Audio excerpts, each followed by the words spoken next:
the Mauro Institute for Peace and Justice at the University of Manitoba at St. Paul's College.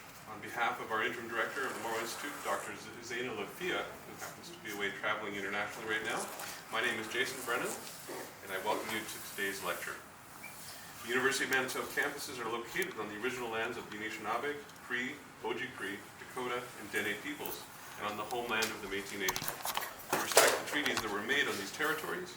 We acknowledge the harms and mistakes of the past, and we dedicate ourselves to move forward in partnership with Indigenous communities in a spirit of reconciliation and collaboration. Today's lecture is taking place both in person and online. The lecture is being recorded for future broadcast on the Mauro Institute YouTube channel. Photography will also be taken and may be used in future publications, formats by the Mauro Institute or by our guest lecturer, Mr. Shaun Loney. The lecture will include a 30 to 35 minute presentation, followed by a question and answer session. Online viewers are asked to type their questions in the Q&A box in the Zoom platform, and we'll get to them as we get to that session. Our lecturer today, Mr. Shaun Loney. Shaun co-founded and mentored the establishment of 12 different social enterprises in urban and First Nation communities across Canada. His work has changed how governments interact with social enterprises. Shaun and Encompass Co-op seek to expand their impact by helping others to start social enterprise or to create space for problem-solving sector to grow. One of Shaun's 3 books, An Army of Problem Solvers, has sold more than 8,000 copies to date, and I point that out not because of the sales, which is great, but it's that book that came to the attention of Peace and Conflict Studies professor and the Mauro Institute co-founding director, Dr. Shaun Byrne, another Shaun, and it was Shaun Byrne who brought Shaun Loney to my attention as a potential lecturer. So thank you to both Shauns, one for both of you. Thank you. So, just want to say a couple other quick things. In identifying key issues such as poverty, homelessness, public safety, the environment and climate change, in her post-election article entitled New Mayor Should Consult with Election Rivals, Winnipeg Free Press writer Erna Buffy said that new Mayor Scott Gillingham would do well to consult with other key candidates for mayor post-election in order to build a solid citywide consensus to address these issues. Shaun Loney, for example, she wrote, has a proven track record in the alternate energy sector in creating innovative solutions to address both homelessness and crime. The post-election Free Press editorial struck a similar tone, saying that Gillingham's infrastructural inclinations notwithstanding, the new mayor must prioritize issues that cannot be solved with heavy equipment and concrete. Poverty, homelessness, addiction, and the crime that springs from all 3 are the concerns that cast a pall over Winnipeg's other plans and dreams. They are the city's most difficult, heartbreaking problems, the editorial continued, and if Winnipeggers really did speak, surely most would tell Mr. Gillingham this is where his hard work must begin. Today we invite 2022 mayoral candidate Mr. Shaun Loney to help us identify some of the places and the means by which that hard work must begin. We invite him to answer the question, what unelected citizens can do to make real change in Winnipeg. And I invite Mr. Loney to join us. Thank you.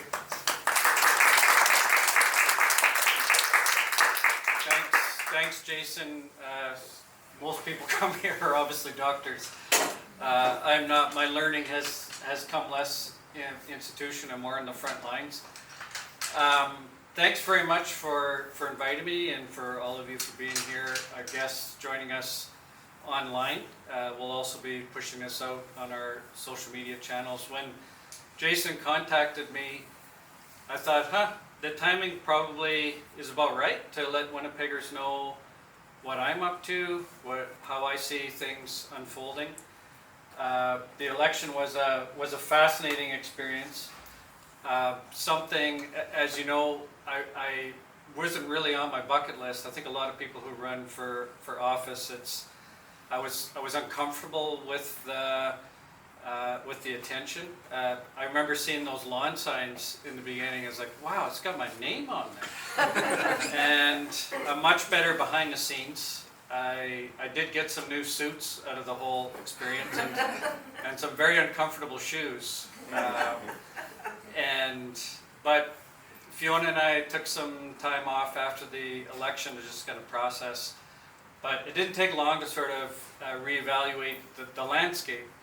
And that's what we're all about. If you're joining this talk, is like how do we make change because we have to make change. And I'm happy to report that I am very optimistic. I'm optimistic about our city, about how the city is going to change, but we need your help, and we need your help in some surprising ways. And part of it is just to help Winnipeggers let go of the way that we've been doing things. We have what we need. One of the things that's really clear to me, and I said during the election from day one, is that resolving issues like homelessness does not require more money. We're spending enormous amounts of money responding to people who are homeless now. And if you were to design a system, you would be hard pressed to find a system that is more expensive and less effective than the one we've got. So putting more money into it and not changing the general fabric of how we relate to each other would be a lost opportunity. So I wanted to start off with, and we'll talk a bit about the mayor here shortly as well. We've had 2 long sessions, and the mayor has been very gracious to me, and I feel like we're working together on a bunch of fronts, and I think that's what Winnipeggers want. So part of the reason why I feel optimistic is because of him. And it's not every, I let him have it on Kenniston and the Chief Peguis Trail. I didn't bring those up when we talked, but I certainly did talk about homelessness and crime in the city and poverty, and I think he gets where I'm coming from, and I think we're pretty well aligned. I wanted to start with a bit of context today, and also not how you talk in an election, but this dude has taught me a lot. I found his diary in the Glenbow Museum discount bin for $5. He's an Indian agent from 1905, William Graham, and he was talking in his diary. He said something, "How peculiar." Is the title of the chapter, and what he was talking about is that he saw this moose hunter coming back from the bush, this Cree moose hunter around Fort Capella in 1905, and he says to the moose hunter, "Oh, no luck today?" And the guy says, "Yeah, I got a moose." He said, "Well, where is it?" Says William Graham, and the moose hunter says, "Well, I'm coming back to tell the women in the community that I shot it." And he says, "Why would you do that? Why would you tell people that you shot a moose? You should go and take it for yourself, for your own family." And the moose hunter looks at him kind of confused and says, "Well, that's not how we do things." And about half an hour later, William Graham's writing in his diary, there comes 15 women. He called them squaws in his diary. And they went out and took the hide off the moose, cut it in 15 equal pieces, and they brought it back and shared it in the community. And so William Graham says, "How peculiar." And I think part of our challenge is recognizing these indigenous economies and how they built love and compassion into how things were done. And what does that look like in 2023 in Winnipeg? And so I'm going to go through that a little bit today and give you lots of reasons to be hopeful. I also just want to echo William Graham's words saying how peculiar, and say how peculiar that we have epidemic levels of incarceration. It's $80,000 a year to incarcerate somebody. And it's just such an ineffective, expensive system. And how peculiar that the most visited place in Winnipeg by Winnipeg Fire and Paramedics last year was a bus shelter. How peculiar. How peculiar that it's cheaper to install ground source heat pumps in Winnipeg on a life cycle basis than to install natural gas furnaces, but we keep doing it. How peculiar. How peculiar that we keep buying diesel buses when electric buses are cheaper over the long term. How peculiar, how peculiar, how peculiar.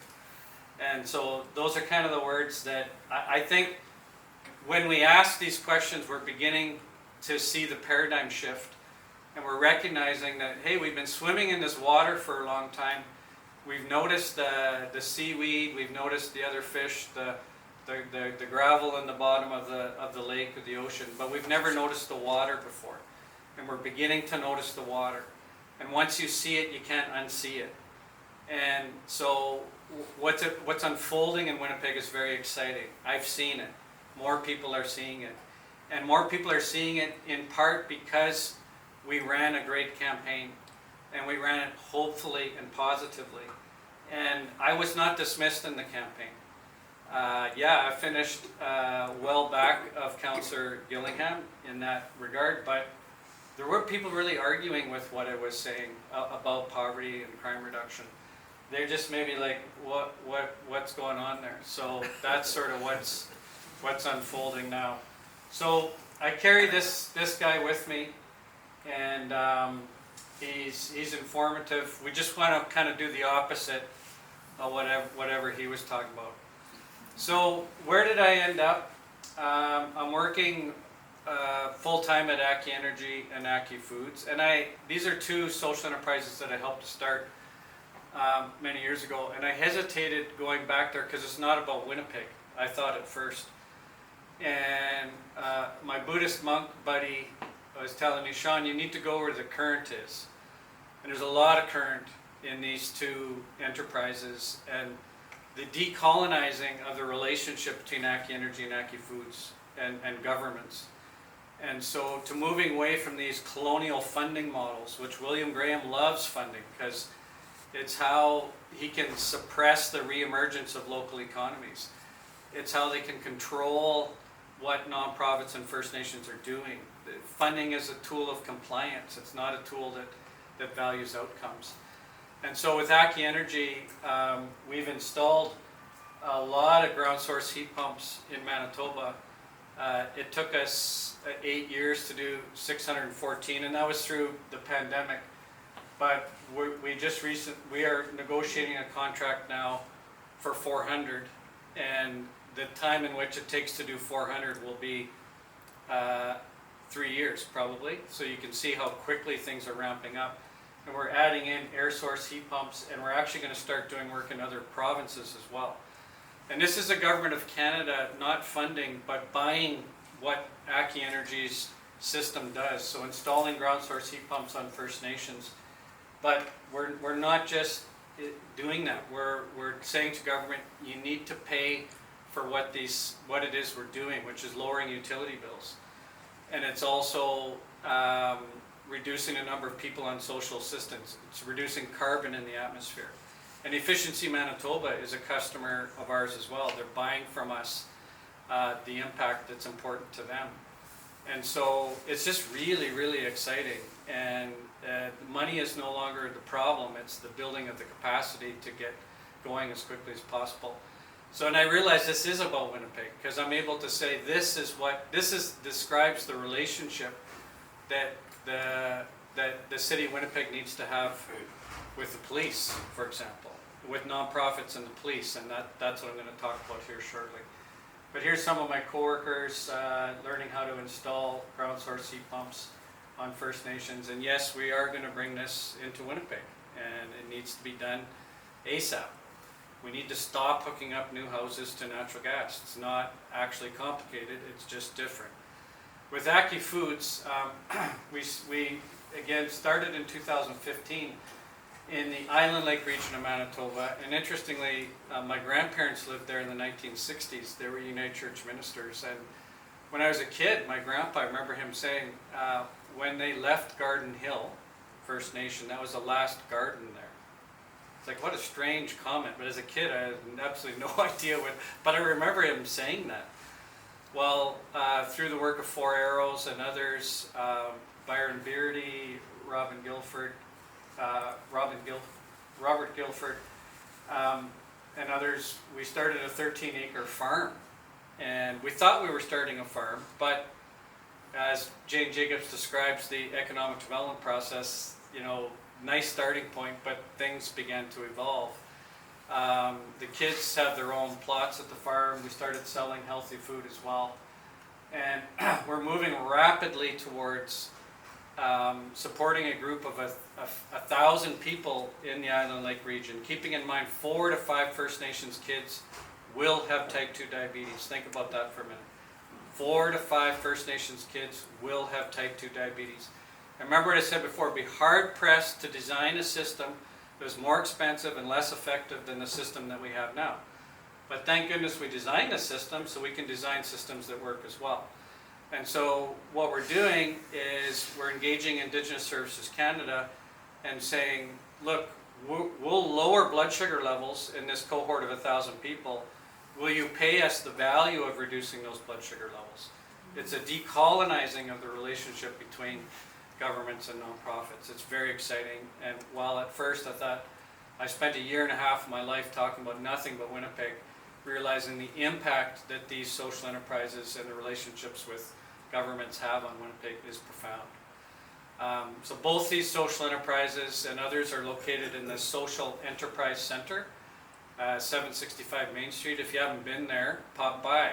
This is the future of Winnipeg. 30,000 feet of nonprofit businesses that are hiring people with barriers to employment. You heard me during the election say a lot. Our defining issue as a city is our ability to connect the people who most need the work with the work that most needs to be done. The most important conversation I had during the election was I went into that bus shelter that is the most visited address of Winnipeg Fire and Paramedics. I met in there during the campaigns in front of Lions Manor. There's about 8 people in there. I said, look, I'm running for mayor, and they looked at me like I had some issues. And I said, have you ever heard of BUILD before? And the whole bus shelter lit up. Yes, my cousin worked there. My sister worked there. Can you get me a job there? I said, look, I will not quit until everyone who wants a job has a supportive place to land. That is Winnipeg's defining issue. And we're going to get there. These are my buddies, Chris and David. We first met insulating low-income housing. I call them the $1 million men because of the massive amounts of public dollars are putting into chasing these guys around, when in fact they give really nice hugs. They know how to punch a punch clock, and they're great co-workers. And we need to connect the work that most needs to be done to the people who most need the work. We know how to do this. BUILD's model is already in actually now 7 different Canadian cities. I know how to do this. We know how to do this. It's actually not complicated. We're waiting for governments to say, you know what we're doing now is not working. And the first step is to stop asking for more money. It sounds weird, but there's lots of money. And I indicated some of this before. The NDP government received, this is a Dewar administration, received a report from the Auditor General saying you're going to need another $1.5 billion to keep up with this incarceration strategy of yours. And it's just insane the amount of money we're putting. When Chris and David don't, it's not effective. We call it a correction system. It just doesn't work. When people are getting out of jail, we need to meet them with what it is that they need. And for a lot of people, it's jobs. For some people, it's supportive housing. To the Aki Foods piece, it's $1 million a year to treat someone with dialysis in northern Manitoba. There's about 50 people in the Island Lake region waiting for dialysis treatment there, which is local. And that's $100,000 a year to treat them. It's $1 million per bed and $100,000 a year. And same thing with child welfare. $1.8 million to raise a child in care. Very little supports for the parents. These are not problems that require more money. They're system failure. And we need new systems. And thank God, love and compassion is a way cheaper and a way more effective. And what's requiring us to think about nonprofits using different tools. Everything I've done has been nonprofit. I'm not interested in doing things for a for-profit basis. But nonprofits need to use market tools in order to say, look, our solutions are better than the status quo. We would like that recognized. We would like our solution compared. And so I've traveled a couple times to Scotland. They have, this is a Haven Industries. They have 8 different offices throughout Scotland. It's lunchtime, so you actually don't see the employees here. But they're recycling electronics. And you can't get a job there unless you have a criminal record. So, well, who's your biggest customer? I say naively. The Scotland Police. Okay. So, Fiona and I are riding a bus in Glasgow, and we asked the bus driver, is this how we get to where we're going? And we could not understand what the bus driver was saying. And this woman comes from the back of the bus, and she interprets for us, say, yeah, you're on the right bus, and you transfer here, there.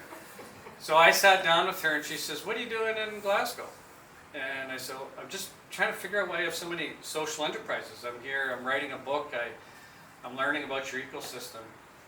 And she says, the words I think we need to hear in Winnipeg, that she says, oh, they're very civilized, aren't they? Well, that's what William Graham was trying to do to the Indians, right? The civilizing. Well, now these indigenous business models, which incorporate love and compassion, are civilizing us. So look at these numbers in Scotland, actually, and I looked on the internet the other day. They're up to 6,000 social enterprises now. Half of them hiring people with barriers to employment. 2/3 led by women. The average CEO of these social enterprises making 2.5 times as much as the average worker. Compare that to our employment strategy, where 2 out of Canada's top 100 companies are led by women. Imagine how hard you have to work to be that far off the median. Those CEOs make 209 times as much as the average worker before stock options. And when's the last time you saw a major employer with a serious strategy around employing people that don't have access to labor market? I've never seen it. I've never even seen an Indigenous bus driver in Winnipeg. We need more social enterprises to connect the people who most need the work with the work that most needs to be done. And the good news is, and by the way, that's about 1,000 social enterprises in Winnipeg. Think about that for a minute. 1,000 builds, 1,000 Aki Energies, 1,000 Aki Foods, 1,000 Purpose Construction, all of these different entities, 1,000 Compost Winnipegs. How exciting that is. And the city of Winnipeg now has a social procurement policy. It was 9 years in the making, but they've got one. So now we got to use it and improve it and make sure that companies doing business with social enterprises are rewarded in the tendering process. Make sure that social enterprises have access to city contracts. It's coming. There's reason to be very optimistic. This picture on the left is from the Northlands Denaceland First Nation, where Aki Energies installed a major biomass ground source heat pump and solar system. But I just love that. That's diesel that's hauled up on the winter roads, that's toxic, that creates no jobs locally for heating homes. And again, it would be hard to design a system that is more expensive and less effective than that. And we want to compete against that, but funding is not allowing that comparison to take place. And so things are evolving. And we call it social innovation. And think of it like technical innovation, where none of us had iPhones or smartphones, and then 3 years later the market penetration was massive. It's because of convergence of a whole bunch of things at the same time that cause those big growth rates. And with social innovation, just listen to the convergence. Taxpayers are exhausted, just can't keep up with the costs of managing these problems. Foundations, which we'll talk about briefly in a minute, they're growing quickly, but they're not getting the social impact that they want. 96% of their money is not spent on or not connected to their mandates. 96% of the Winnipeg Foundation's money is not connected to their mandates. They want that. They want more impact, which is exciting. National discussions around reconciliation, around climate change. Winnipeggers wanting to feel good about where our money's invested. These are all things that are young people that want to do something with their lives, their careers matching their values. These are all things that are pressing down on Winnipeg right now. And I'm excited because things are gonna move quickly here. So back to the social procurement policy. The most successful example in the country is with Manitoba Housing. Well, imagine as we move from just Manitoba Housing really into social procurement with municipal systems. And we don't require special treatment. We require fair competition. Isn't that interesting? So traditional procurement on the left, where governments are buying the goods and services that they buy. And then on the right, they're getting those things, plus they're getting all these other things that are important to them. Like, for example, reduction in the number of people in the back of police cars. So this is the comparison that the social procurement policy will allow government officials to value, the comparison between one and the other. We do not require special treatment. We require fair treatment. The Winnipeg Chamber of Commerce calls this a disruptive business model. They're pushing this hard. The Business Council of Manitoba has been very supportive as well. So after the election, some of my campaign team said, let's keep going. Like, what? What are you talking about? I said, well, we made a promise to Winnipeggers. Let's do it. Okay, well, more social enterprises. So several of us from the campaign team have been mentoring the Excel Employment Center. These are women from South Sudan. That guy looks a little like me, but it's not me. It's Ed Taves, and he is a semi-retired Rotarian. David Newman dug him up for us, and he's training these gals to paint. Who wouldn't, if you have painting to do, who wouldn't want to have these women over to your house to do the painting? How do you compete with that if you're a private company that doesn't hire South Sudanese women? Now, the challenge is getting the resources we need to do the training so that they can get up to speed. Well, we should be dropping this kind of money from the police helicopter or from immigration services or from family services. They're all on social assistance, and they don't understand why Heather Stephenson next week is going to give everybody checks. They said, we just want to work. Well, employers in Winnipeg, in the trades especially, are desperate for workers. This is not complicated. So there are 5 women receiving the training. They have 100 women ready to go. And when I met them, they're making quilts for Ukrainian refugees. I said, do you not have enough refugees of your own? He says, well, we were helped when we got here. It's our turn now. And that is the kind of Winnipeg that I want to live in. And damn well we're going to get it. We're going to move in that direction because love and compassion beats out the gong show that is the status quo that we're all living with now. But we need new systems.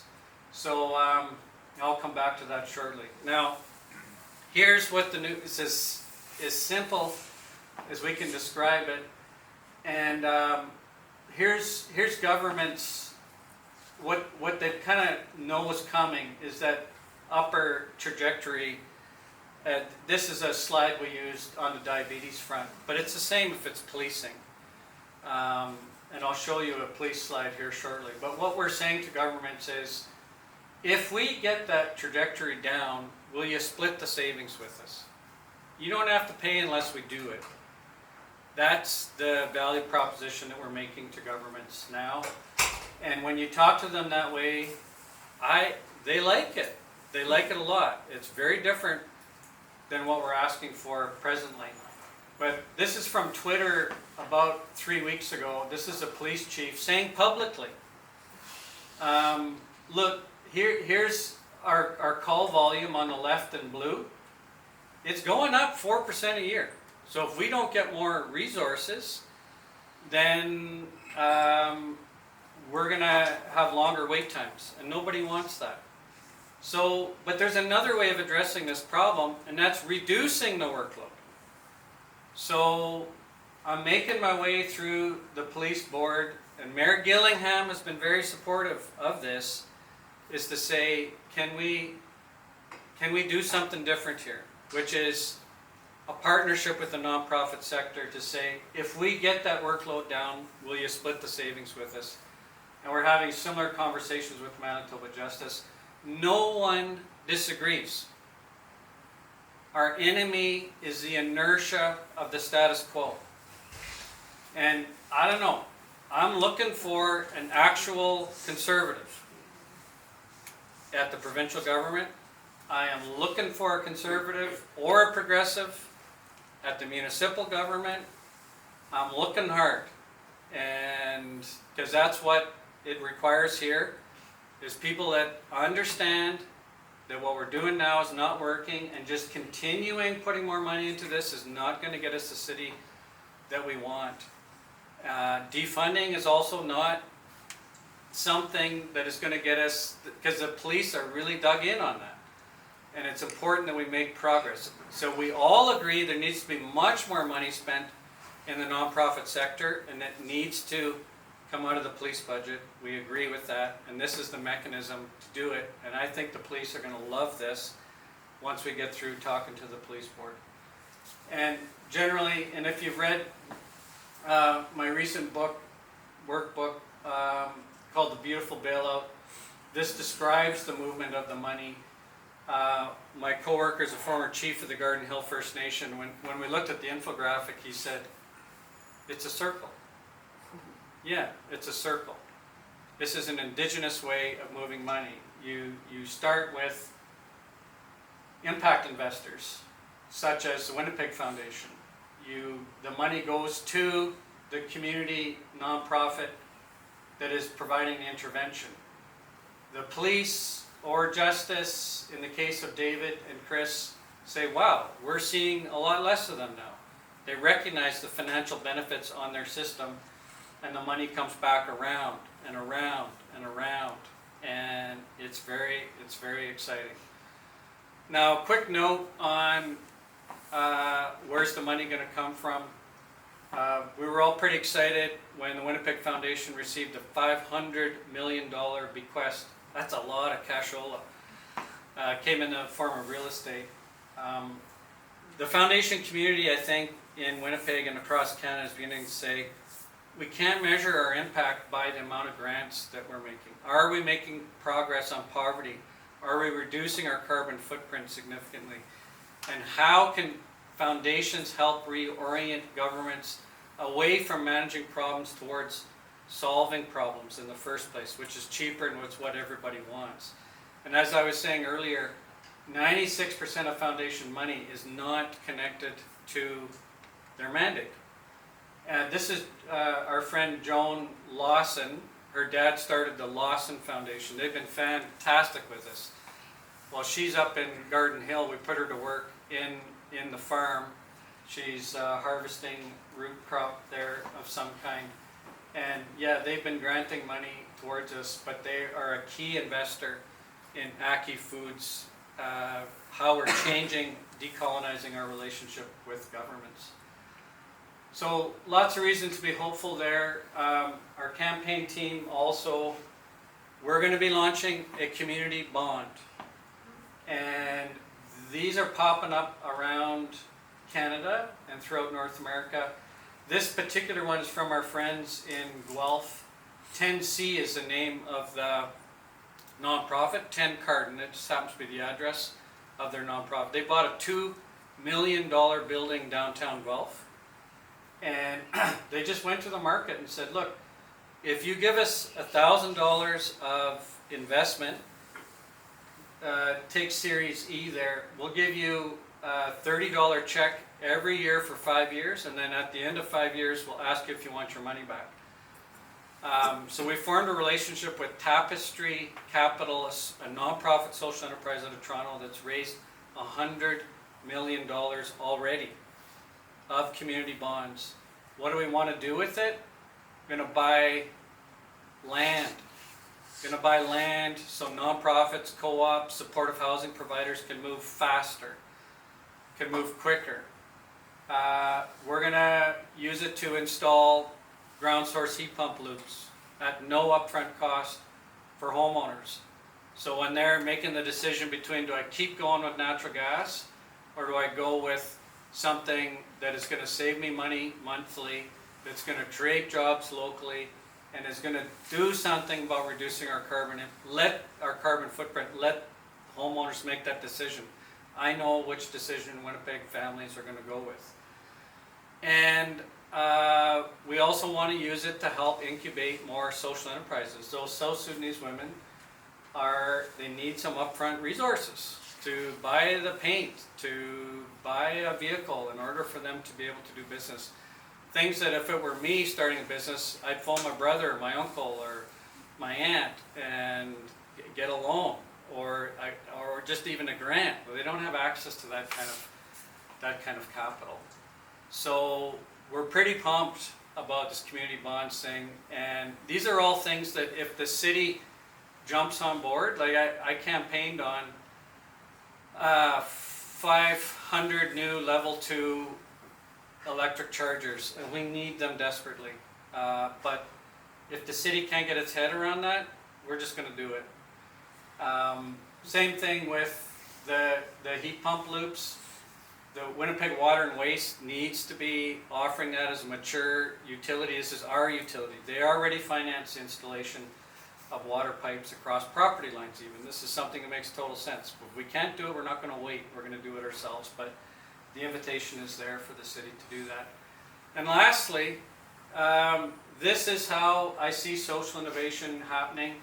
And there is no better city on earth than Winnipeg to get this going now and to really free up all these underutilized resources that we have. We have a caring foundation community that's ready for more impact. We've got governments understanding we can't keep dumping more and more money into the systems that we have. They're just not getting us the output that we want. We got young people that are leaving the city that want to stay here and to do meaningful things. We've got renewable electricity that we can use to power heat pumps. It's a sunny city. We can do rooftop solar here as well even. And we have this amazing indigenous wisdom embedded in the city that no one else has. They know how to get us out of the mess that we're in. They just need the systems change that is critically important. And so with that, I want you to be optimistic. I am optimistic. I lost the damn mayor's race and I'm optimistic, so you can be optimistic too. And thank you for being on this journey with me and for believing that we can make things happen. And we can be a city that we're all so proud of, and things are lining up nicely. Miigwech.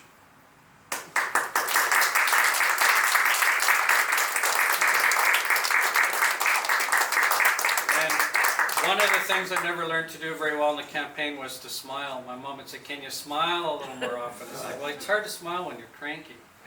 But I met a lot of great people on the campaign, including Chris is here as one of our competitors as well. And what a kind, compassionate, forward-thinking guy. And thank you for your contribution to the city. And also, so I think it's just kind of cool. Al Macklin is here, who was a cabinet minister in the Schreier government. And Ed Schreier was 34 when he was premier. 34 years old. And that was a government that got up in the morning and said, we can change our situation. And you brought us Autopac, Unicity, for example. And we need that kind of government here again, not transactional governments, but governments that can make big changes in positive new areas. So, Jason, do you have any questions online? Or yeah, so thank you very much, Shaun. We've got about 15 or 20 minutes to take questions. There's already a couple online, and for those that are online, and there's a good number of them, please type in your questions into the Q&A box, and then what I will do is I will invite you to bring voice to I'll turn on your microphone, you can ask your question. If you choose not to, if I don't hear your voice, I will read your question for you, and of course we'll take questions from the room as well.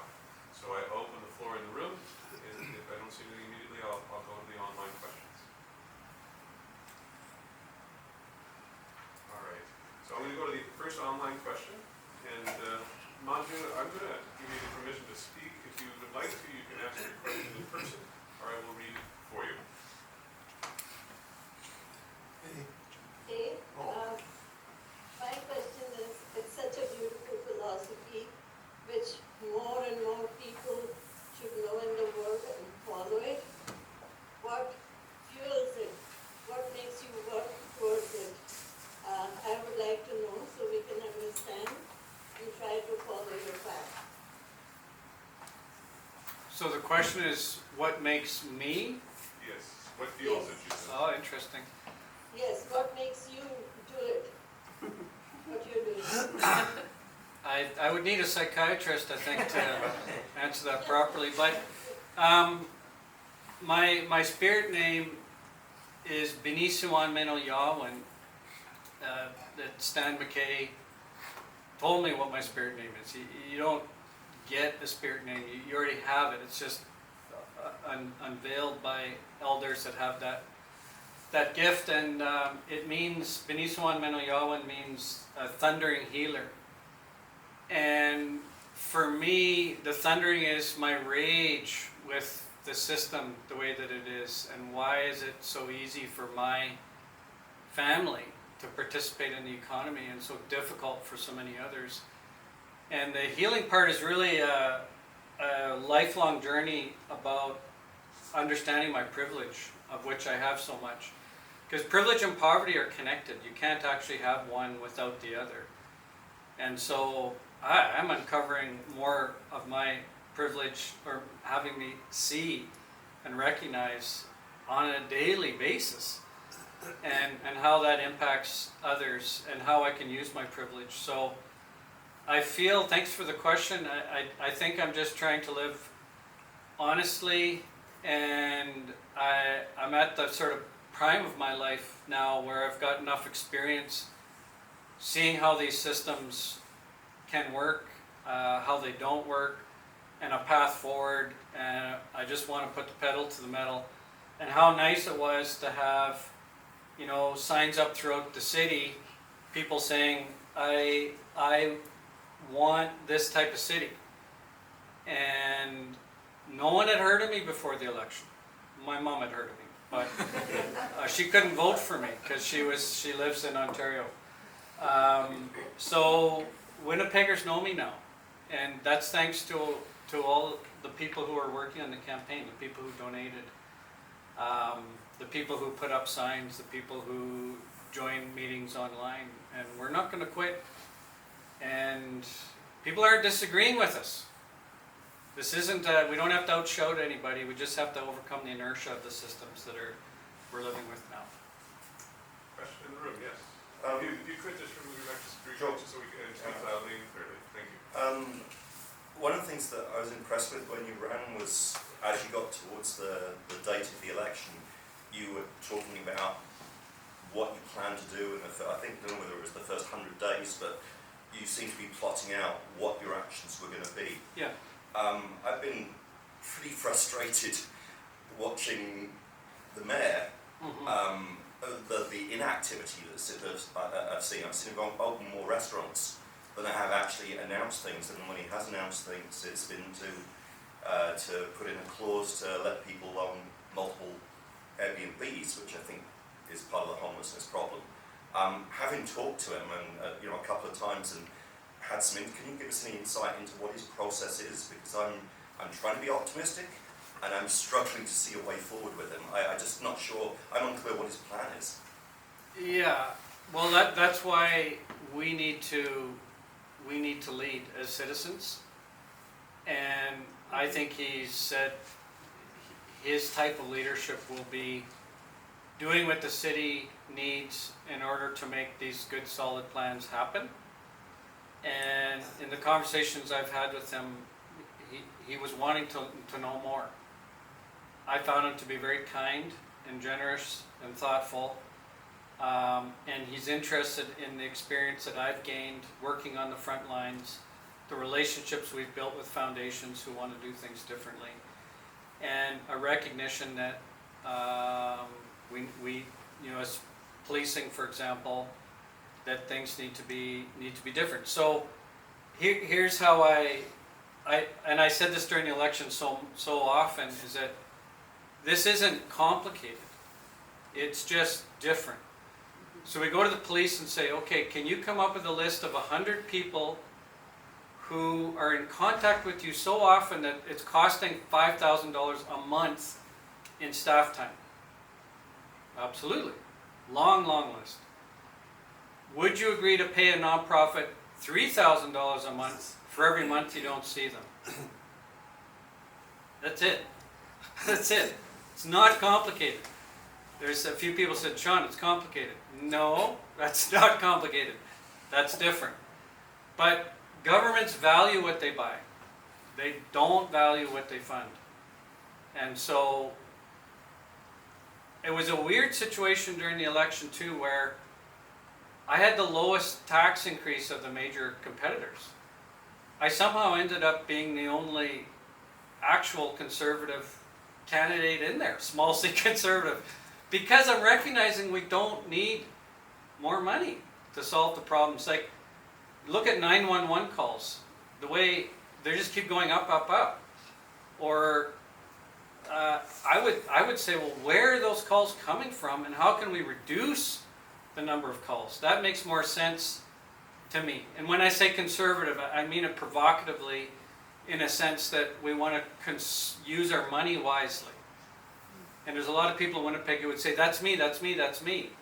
Okay, well, would you pay $3,000 a month for every month that these people you're expecting to see on a nearly weekly basis, instead of the $5,000 a month that you're booked? You've got it in your books as to what you're going to spend.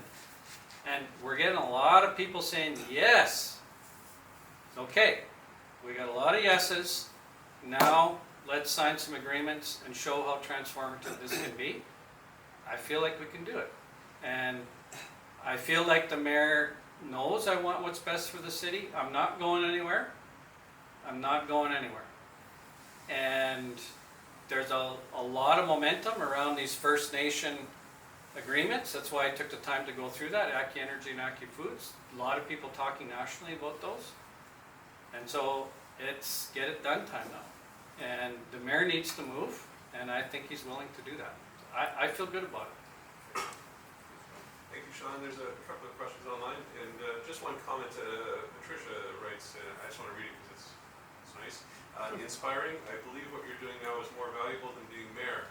So congratulations on your loss. Patricia, you have a question there too, but I'm just going to go to another one first. Naomi, if you would like to ask your question, I'm going to turn on your microphone for you. Just a moment. And if I don't hear your voice, I will ask a question for you. Hi there. Yeah. Hi. Shaun, I also want to just thank you for running in the campaign and just for really, turning my brain on to these new ideas which are so pragmatic. It's very exciting. Could you describe more actions you think that everyday Winnipegger could take to advance these ideas? You could hire a social enterprise, write letters or emails, if possible, invest in community bonds. What else? So I heard a couple people report back to me about a fundraiser that Wab Canoe was putting on with doctors. And there were 250 doctors in the room. I don't know who it was, but apparently one doctor got up and said, so can you tell me when you're going to implement Shaun Loney's platform so that we can reduce the number of people that are interacting with our systems? I don't know who that was, but that's a very effective way of talking to politicians, to ask them some questions. But instead of saying like, you know, what are you gonna do about homelessness? Like, the NDP has a plan, and I'll be writing about it. They called it the Houston model, about addressing homelessness. So, but it's not really the right question, what are you gonna do about homelessness, because it's an open-ended answer. It's like, what are you gonna do to reduce the number of people that are interacting with emergency services? So, I don't believe we have a homelessness problem, or we have a homelessness issue, but we're not gonna solve it focusing on the problem.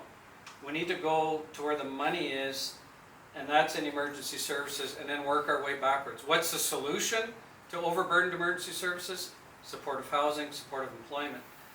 But how we get the money for that. So, thanks, is it Naomi?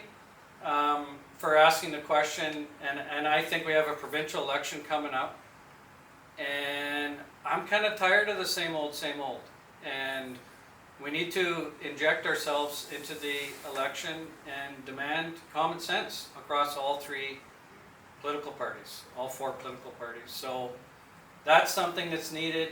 Also, we're gonna have an event at some point.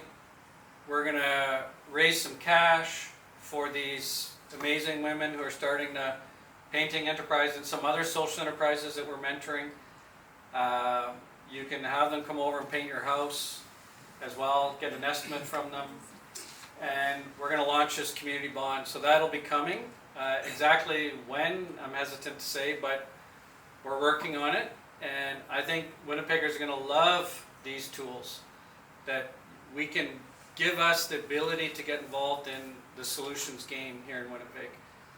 So I think that's pretty critical as well. So thanks for your question. Those will be some highlights for me. We'll put together something for the provincial election, and so that there's an agenda that I think common sense Winnipeggers are endorsing, that we want to hear politicians talking about. Send an email.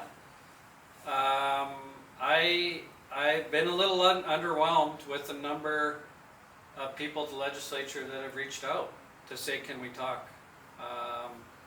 I've met with John Gerard a couple times. That's it. So I'd like to. I think Winnipeggers are interested in moving forward in a new way, and we're here to help. So invite you to weigh in on that front too. Any questions in the room? Yes. I know you've said that you've met with the current mayor, and that he's interested in learning more about how his office and council can address some of the social concerns in the city. And also, my question is about stronger mayoral powers. And I know every mayor since previous mayor have always said, whether they understand it or not, they say, we can do something, but we can't do it alone because we're limited in our power and our authority to try to address them locally, just locally. And and I know that there's a provincial election coming up,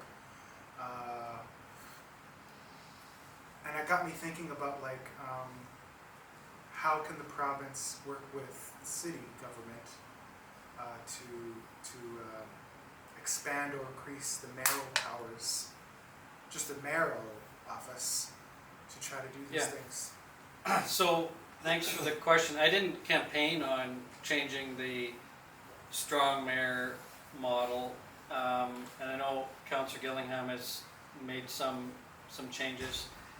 I didn't bring it up because I don't think that's the problem at City Hall. Like, I similarly, I don't think Brian Pallister, Heather Stephenson, Brian Bowman want homelessness. I don't think anybody does. I just think we're using really outdated tools. And if I were mayor, I'm pretty confident I would have people rallying around new approaches to things where no matter what where they place themselves on these old paradigm, that they could see their values reflected in the path forward. So that's why I say at the provincial government, I'm looking for an actual conservative that is interested in spending money more efficiently. And the mayor, I understand, is a conservative as well. So when I talk to him, it's through that lens, is that we need to spend the money we're spending now differently, and here's the tools in order to do it. So, yeah, I don't think the strong mayor problem, or like spending political capital on changing that. I would rather say, you know, to the police, for example, will you spend $3,000, pay a nonprofit $3,000 a month for every month you don't see somebody, when you know you're going to be spending $5,000 a month on an endless basis? That's where I want my political efforts and my political capital to be spent right now. But not that it, you know, we can reorganize City Hall. We can. It's just, it's not a priority for me right now. Good questions. This might be the last question of the afternoon, but it's an online question, and I'm going to ask Bruce to bring it to. It invites you to share your social business entrepreneurship mind to a particular problem. Bruce, if you're there, I'm going to turn on your microphone.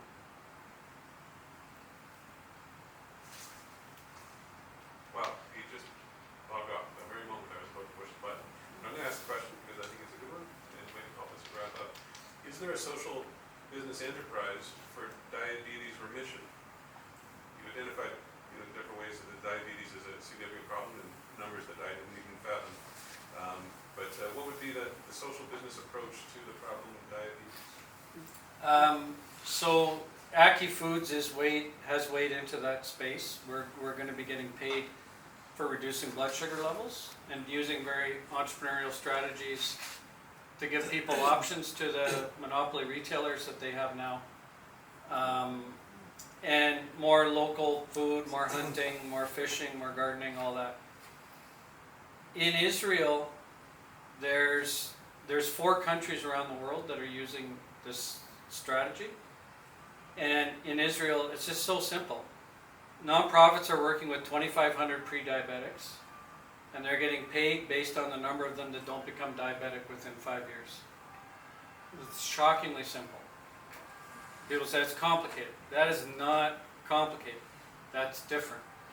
So then the governments begin to understand the value of solutions. And that's what the Moose Hunter, that's why William Graham was confused. Because he didn't understand an economy where solutions were valued. Greed was rewarded in the economy that he understood.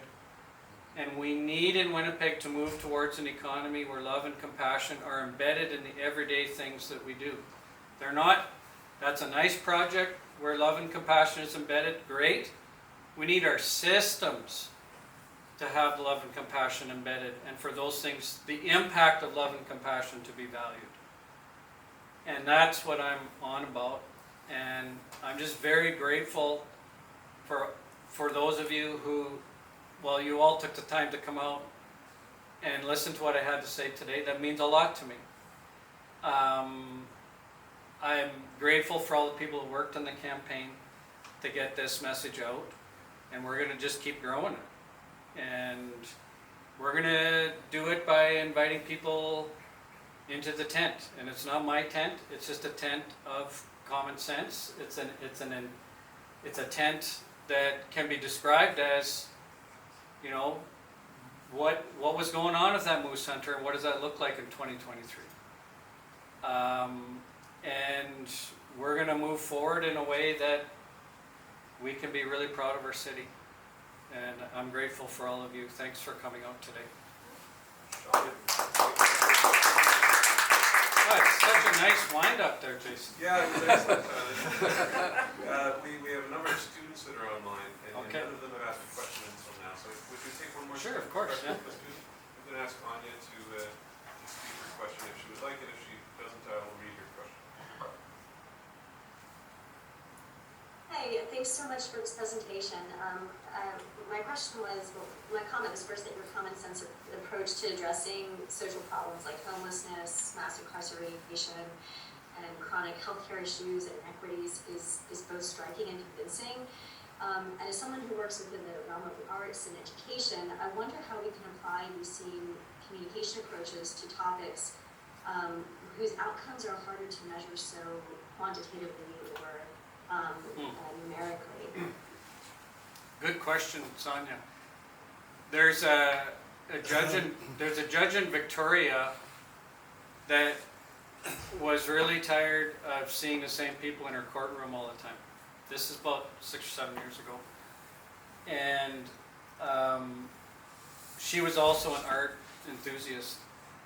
And her idea was, not particularly shocking, can we get some resources for nonprofits to work with people for whom art would be a really great outlet for them.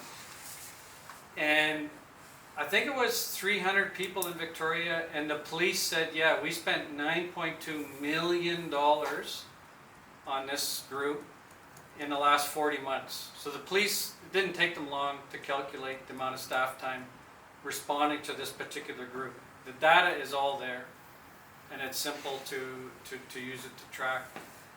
And the idea stopped there because the next step was she asked governments for funding, and they said what governments operating out of an old paradigm say all too often: we can't afford to save money.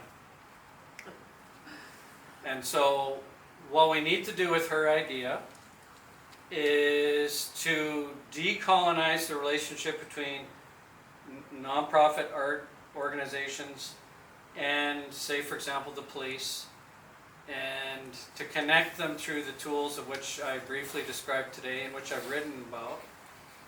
And so the police can buy the impact of art, and art, the whole approach around healing, of which art can be a part of. It has to be a whole wraparound, customized solution, but art can be a big part of that. And so the police would then be paying for the impact of that art on their system. And I believe art has a very valuable role to play in the future of Winnipeg to help us with what we're struggling with right now, all of us on our healing journey. I mean, we are sending police officers to respond to people living in bus shelters. We need to be sending supportive housing, mental health treatment, addictions treatment. We need healing too. We've designed this system that is brutal on all kinds of different fronts.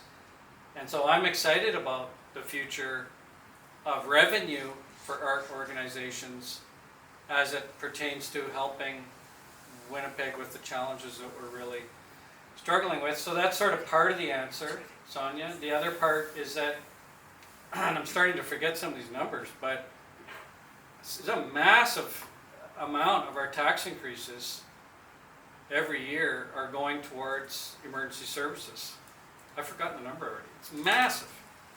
So we can quickly get that number right-sized, and what's going to happen is that there'll be more resources for the things that we really value in the city, such as art. So to give a longer answer, but those are a couple quick thoughts.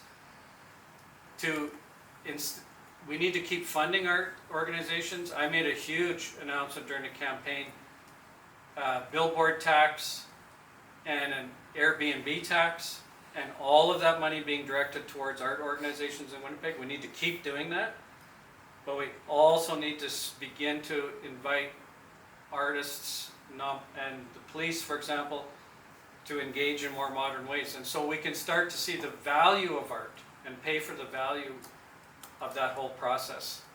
So, great question. Thanks so much, Shaun, for taking the final question from our student. We appreciate that. Thank you again for coming, Shaun Loney, and Compass Co-op. Wish you well as we go chart the future. Thanks for the invitation, Jason. It means a lot to me, it really does. Thanks.